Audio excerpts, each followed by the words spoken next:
여러분 점심 식사 맛있게 하셨죠? 네. 아마 제 생각에는 여러분들이 주일에 이렇게 오시면서 점심을 맛있게 드시고 점심을 드시면서 식당에서 섬기는 우리 권사님들, 집사님들에게 감사한 마음이 있으시죠? 그런데 감사하다는 얘기를 좀 하고 있으신가요? 네, 다시 한번 감사를 드립니다. 여러분, 우리가 이제 식사할 때 그 음식물이 어떻게 소화가 되는지 좀 말씀을 드리려고 합니다. 우리 인체의 소화 작용을 위해서 500만 개가 넘는 셈이 사용이 된다고 합니다. 500만 개가 넘는 소화샘이 사용이 되고요. 그리고 우리의 이 뇌에 소뇌가 있는데 소뇌가 소화기관을 움직이게 한다고 합니다. 그리고 뇌간에서 소화를 하게 하는 작용을 하게 되는데 뇌세포만 140억 개가 된다는 거예요. 뇌세포가 140억 개.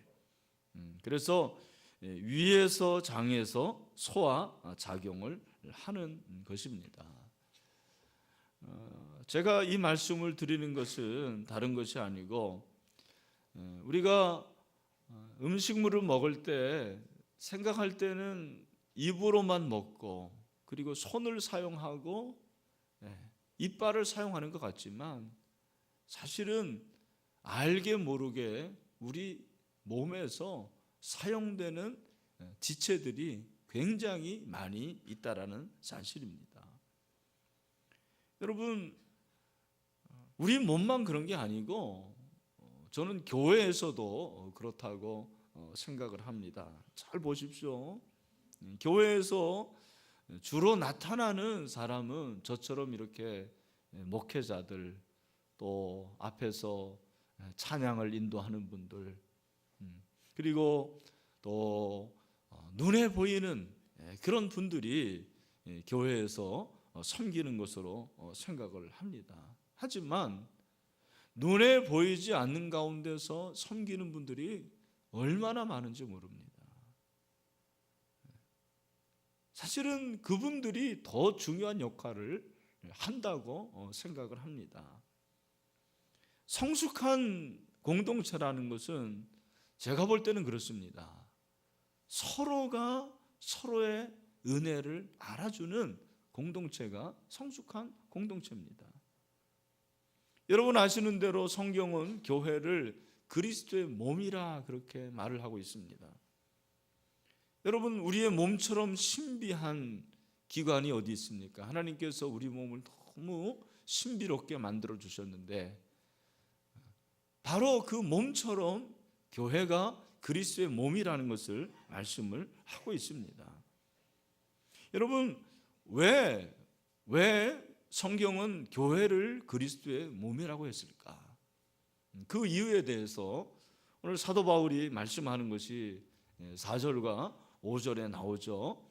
여러분 4절과 5절을 한번 보십시오. 혹시 졸릴 가능성이 있으니까 4절과 5절을 다 같이 한번 읽어보겠습니다. 시작. 우리가 한 몸에 많은 지체를 가졌으나 모든 지체가 같은 기능을 가진 것이 아니니 이와 같이 우리 많은 사람이 그리스도 안에서 한 몸이 되어 서로 지체가 되었느니라. 아멘. 여러분, 로마서 12장도 그렇고 고린도전서 12장도 은사장인데 이 12장을 보면 계속해서 반복하는 단어가 있는데 그것이 몸과 지체라는 단어예요.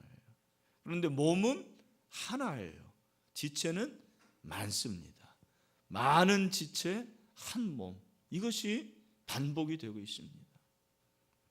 여러분, 한 몸이라고 하는 것은 그것은 통일성을 말하는 거예요. 그리고 많은 지체라는 것은 다양성을 가리키는 것입니다. 통일성과 다양성이 있는 거예요. 우리 몸도 마찬가지입니다. 우리 몸이 한 몸이기 때문에 통일되는 거예요. 그죠? 한 몸이기 때문에 지금 이 자리에 있을 수밖에 없는 거예요. 그렇지 않습니까? 다른 자리에 있을 수가 없는 거죠. 왜? 한 몸이니까. 통일성이에요. 그러나 여러분, 다양성이라는 것은 무엇이냐면 우리 몸이 이렇게 내 몸이 여기에 있지만 이 한 몸을 위해서 여러분들이 지금 앉아 있기 위해서도 수많은 지체들이 다양하게 활동을 하고 있는 거예요. 뇌도 활동을 하고요, 심장도 활동을 하고요, 여러분의 보이지 않는 부분에서 손도 활동을 하고요, 다 이렇게 활동을 하는 거죠. 이것이 다양성이에요. 하나님의 교회도 그렇다라는 거예요. 하나님의 교회가 통일성이 있는 거죠. 그래서 예배를 위해서 하나가 되고, 선교를 위해서 하나가 되고, 그리고 교제를 위해서 하나가 됩니다. 그러나 이 많은 일을 하기 위해서는 우리 각자가 지체가 되어서 그 일을 감당할 것을 말씀을 하고 있는 것입니다. 저는 그런 의미에서 지체들이 서로를 알아줘야 된다고 생각해요. 좀 서로의 은혜를 알아줘야 돼요. 제가 이제 부모로서 생각하는 것은 자녀가 부모의 은혜를 알아주기를 원합니다. 여러분들 그렇지 않습니까? 자녀가 부모의 은혜를 알아줘야 돼요. 그런데 생각해 보니까 부모도 자녀의 은혜를 알아야 돼요. 여러분, 부모도 자녀를 알아야 돼요. 그죠? 자녀가 얼마나 자라주고, 자녀가 말을 들어주고, 자녀가 때에 따라서 성장하고, 이런 것들을 생각해 보면 참 자녀가 귀한 거예요. 여러분, 힘들지만 부모가 자녀 교육을 통해 가지고 얻어지는 유익들이 얼마나 많은지 몰라요. 우리 교회 어떤 자매가 카톡의 그 상태 메시지에 이런 글을 올렸더라고요. 누구누구가 아니었다면 경험 못할 게 많았겠지 그랬어요. 그 아들이 이제 3살 됐는데 그 3살 된 아들을 키우면서 이 자매가 그 아이를 통해서 경험하는 것들을 알게 되는 거예요. 참 이게 은혜구나라는 생각을 했습니다. 여러분, 목사가 성도의 은혜를 알아야죠. 마찬가지로 성도도 목사의 은혜를 알아야 되는 거죠. 부부도 마찬가지죠. 아내의 은혜를 알고 남편의 은혜를 알면 성숙한 관계가 되는 거죠. 성숙한 공동체가 되는 것입니다. 저는 목장도 마찬가지로 생각합니다. 목자가 목원의 은혜를 알아야 돼요. 그렇지 않습니까? 목원이 없었더라면 아무리 목자가 훌륭하더라도 목장이 활동할 수가 없는 거예요. 가능하지 않습니다. 목원도 목자와 목녀의 은혜를 알아야죠. 목원들을 위해서 얼마나 그렇게 눈물 흘리고 수고하고 땀 흘립니까? 이런 걸 볼 때는 서로가 은혜를 알아야 된다는 것을 성경이 말씀을 하고 있습니다. 바울이 그런 지체와 몸을 말하면서 오늘 10절에서는 뭐라고 말하냐면 형제를 사랑하여 서로 우애하고 존경하기를 서로 먼저 하라, 그렇게 말씀을 하고 있습니다. 여러분, 여기 보니까 형제를 사랑하여 서로 우애하라고 했죠. 여기 우애한다라는 것은 사랑입니다. 사랑을 가리키는 거예요. 사랑을 하는데 서로 사랑하라고 말씀을 하고 있습니다. 제가 이렇게 우리 교회 성도들을 보면 대부분이 참 그 표정도 좋고 그리고 마음도 좋고 다 좋은 것 같아요. 근데 여러분, 우리가 서로 사랑하는 것은 사실은 사랑할 만해서 사랑하는 건 아니에요. 사랑할 만하지 않지만 그럴 자격도 없고 그럴 만한 가치가 없지만 그래도 사랑하는 거죠. 그래서 오늘 본문에서 서로 우애하라는 것은 서로 그렇게 사랑하라는 것입니다. 그리고 존경하기를 서로 먼저 하래요. 여러분, 존경하는 것도 먼저 하라는 것입니다. 인사도 마찬가지예요. 여러분, 인사를 누가 먼저 해야 됩니까? 나이가 많은 사람이 먼저 해야 됩니까? 나이가 적은 사람이 먼저 해야 됩니까? 제가 볼 때는 섬기는 사람이 먼저 하는 거예요. 네, 섬기는 사람이 먼저 하는 거예요. 여러분, 한 교회에서 이렇게 만나는데 분명히 우리 교인인 줄 알아요. 교회에서 만나면 우리 교인이거든요. 교회 주변에서 만나면 우리 교인이잖아요. 그런데 먼저 인사 안 합니다. 인사를 안 해요. 그래서 저는 제 마음속에 우리 성도들이 좀 인사를 같이 했으면 좋겠다, 그런 생각을 합니다. 먼저 인사했으면 좋겠다, 그런 생각이 들어요. 우리 옆에 있는 분과 같이 한번 인사 한번 합시다. 네, 제 자리 옆에 앉아주셔서 감사합니다 하고. 네.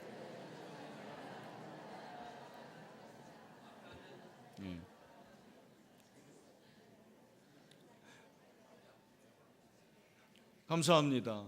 여러분, 우리가 이렇게 서로 은혜를 알아줘야 되는데 서로 은혜를 알게 하지 못하게 하는 것들이 분명히 우리 가운데 있다라는 것입니다. 그것이 무엇이라고 생각을 하십니까? 오늘 이 말씀에 보면은 사도 바울이 계속해서 은사에 대해서 얘기하고 있는데 3절에 보니까 내게 주신 은혜로 말미암아 너희 각 사람에게 말하노니 마땅히 생각할 그 이상의 생각을 품지 말고 오직 하나님께서 각 사람에게 나누어 주신 믿음의 분량대로 지혜롭게 생각하라, 그렇게 말씀을 하고 있습니다. 그리고 6절에서는 우리에게 주신 은혜대로라고 또 말하고 있습니다.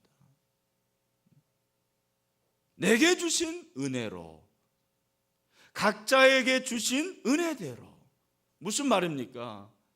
여러분, 목장에서도 그렇고 또 우리 교회 전체적으로 그렇고 다 각자가 은사가 있는 거예요.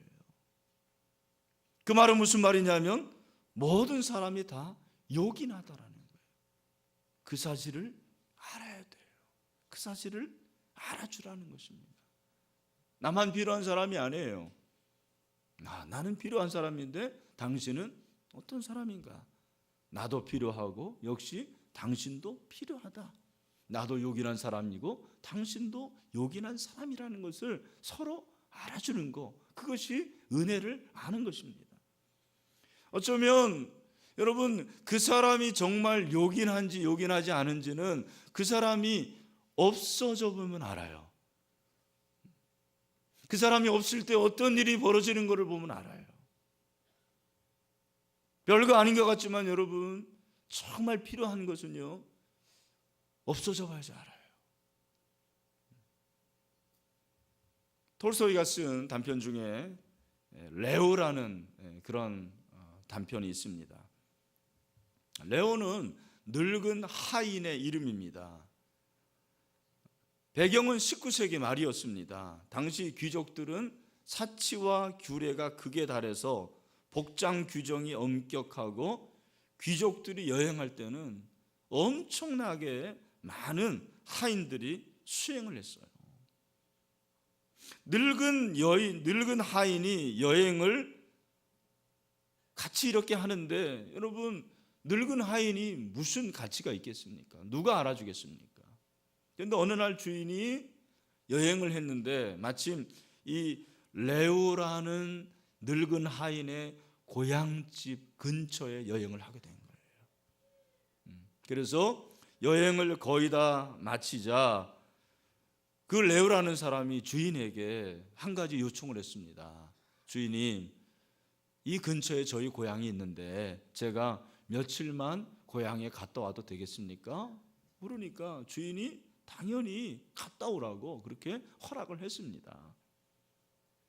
그런데 늙은 하인이 여행에서 빠지고 난 다음 날부터 주인의 여행이 불편해지기 시작했습니다.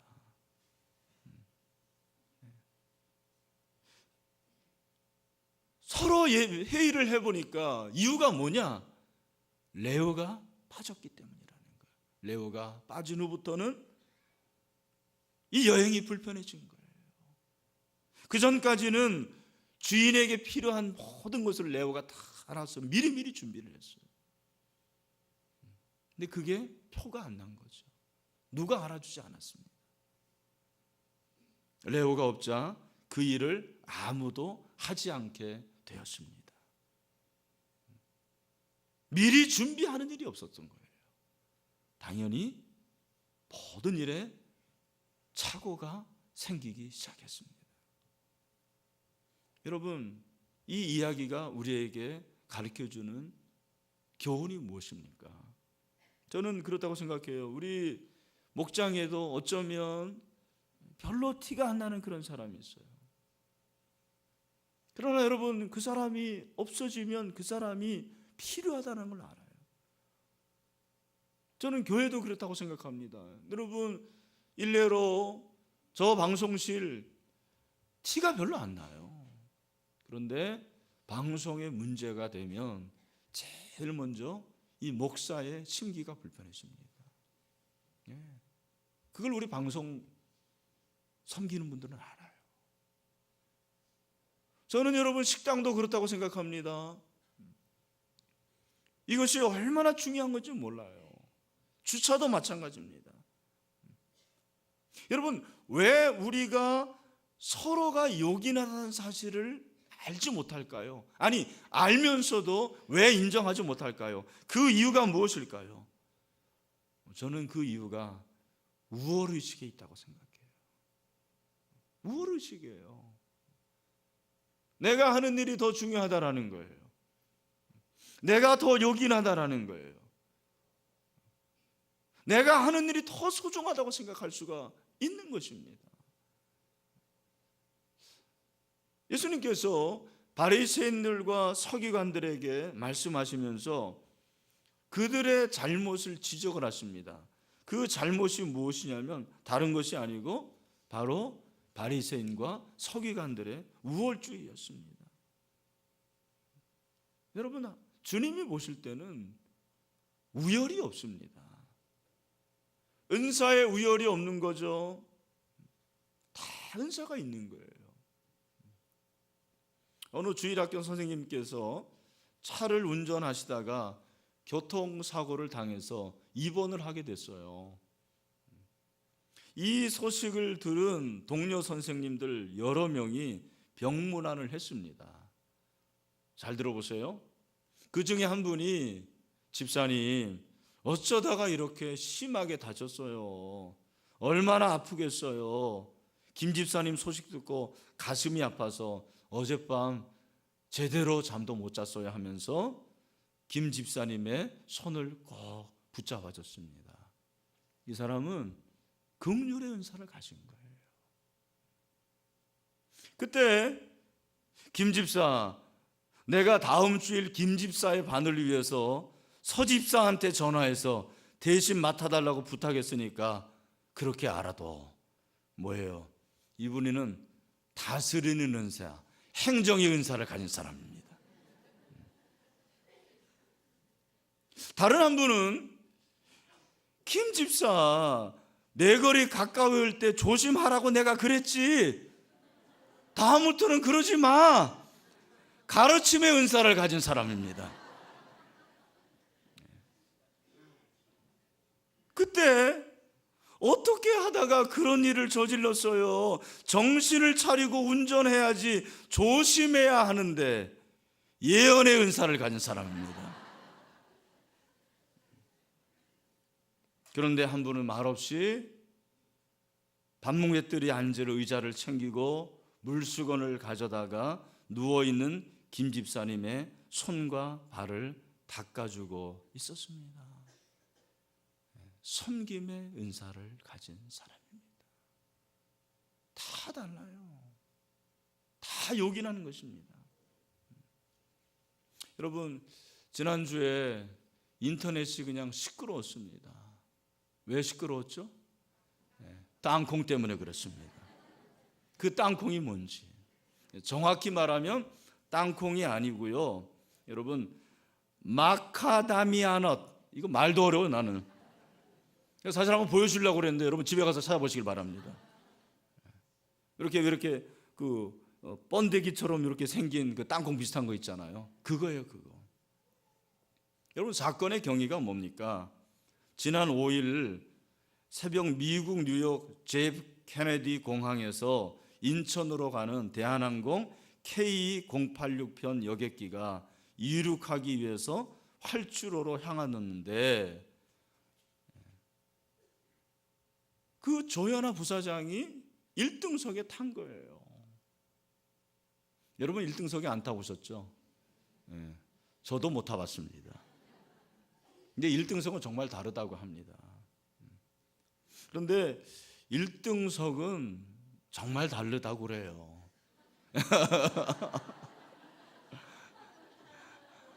왜 웃으시죠? 다르다니까.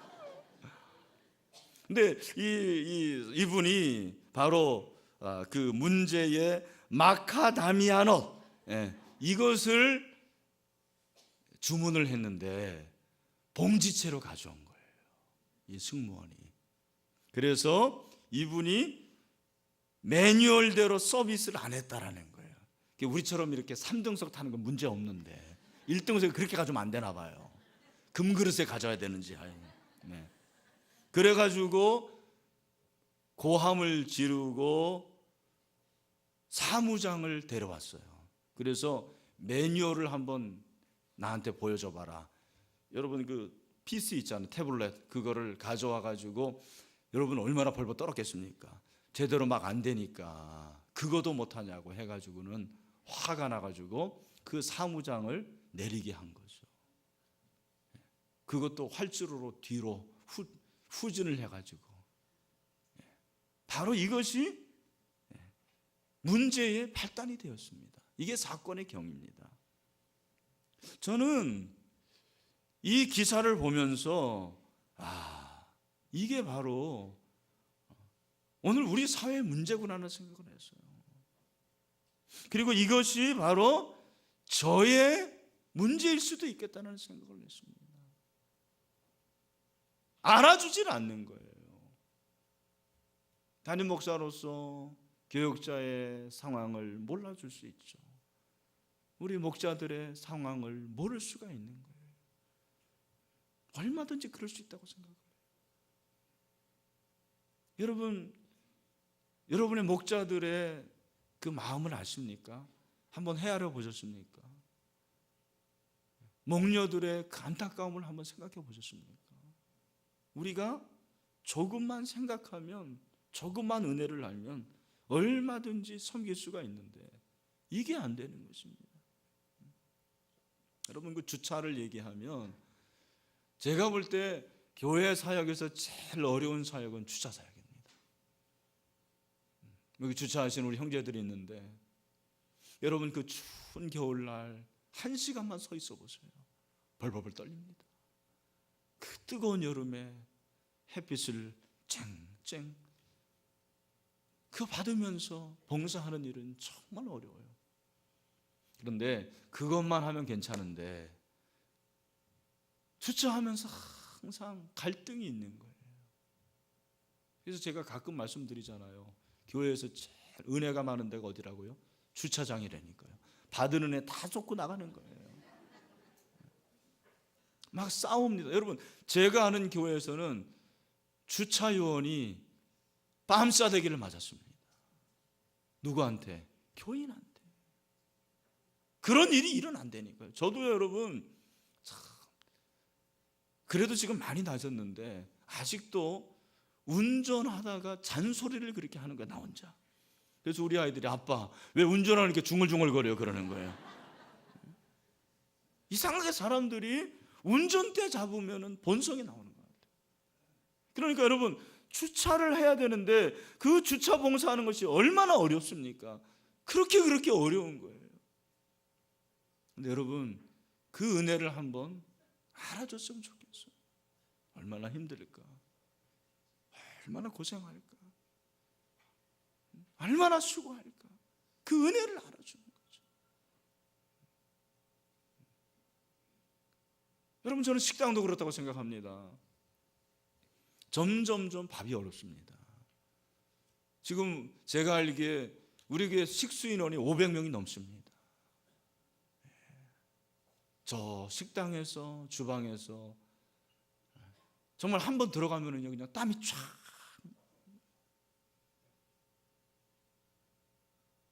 그걸 한번 헤아려 주는 거예요. 그 은혜를 알아주는 것입니다.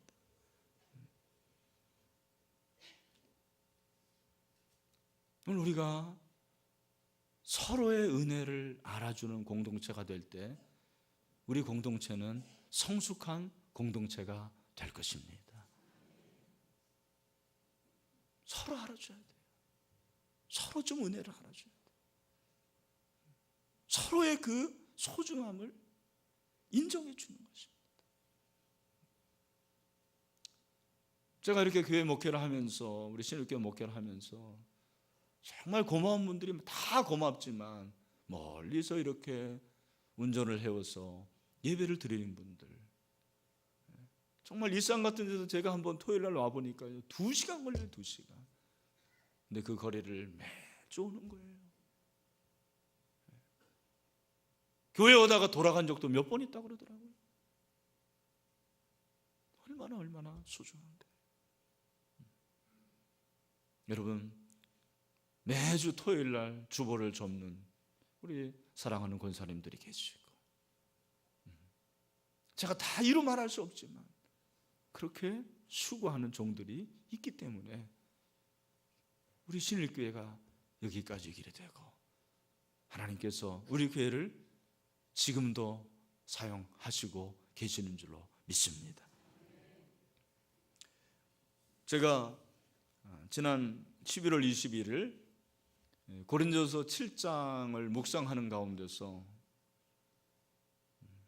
하나님께서 저에게 은혜 주신 말씀을 소개하고 마무리하도록 하겠습니다. 각 사람은 부르심을 받은 그 부르심 그대로 지내라. 물론 이것이 할례에 관한 부분들일 수 있고 이것이 결혼에 관한 그런 내용이기도 합니다. 그런데 하나님께서 이 말씀을 통해서 저에게 은혜 주신 건 뭐냐면, 내게 있는 것이 있구나. 나에게만 있는 게 있구나. 하나님께서 나에게만 주신 은사가 있구나. 이상하게 그날따라 이 말씀을 묵상하는데 그렇게 은혜가 되는 거예요. 왜냐하면 목회를 하다 보면 비교도 많이 하게 되고, 목회를 하다 보면 나보다 더 커 보이는 것들도 있고요. 목회를 하다 보면 참 여러 가지로 마음에 안 드는 것도 많이 있거든요. 그런데 그냥 내가 생겨 먹은 대로, 하나님께서 내게 주신 대로 그렇게 목양하고 그렇게 섬기면 그것이 나의 사명이고 하나님께서 내게 주신 최고의 은사라는 것을 그때 깨달으면서 제 마음속에 큰 위로를 주셨어요.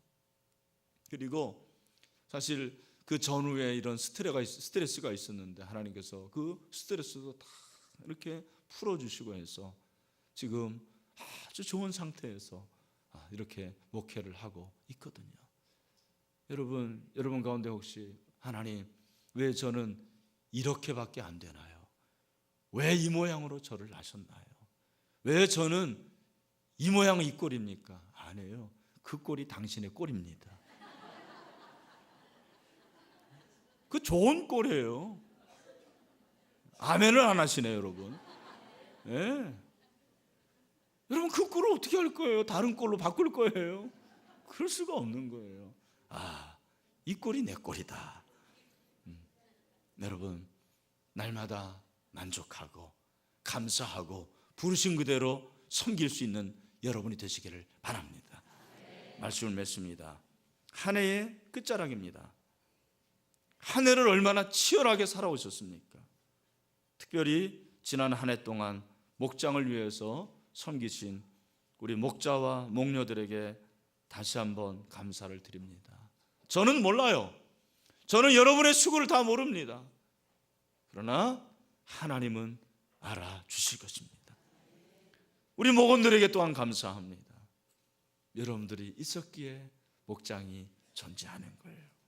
뿐만 아니라 우리 목장을 위해서 섬긴 우리 목사님들에게도 감사를 드리고, 우리 장로님들, 권사님들 초원지기로 수고하셨습니다.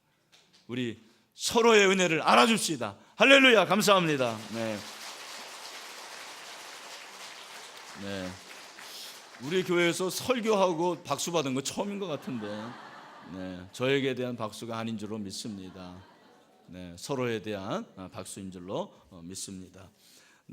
이 시간에 한번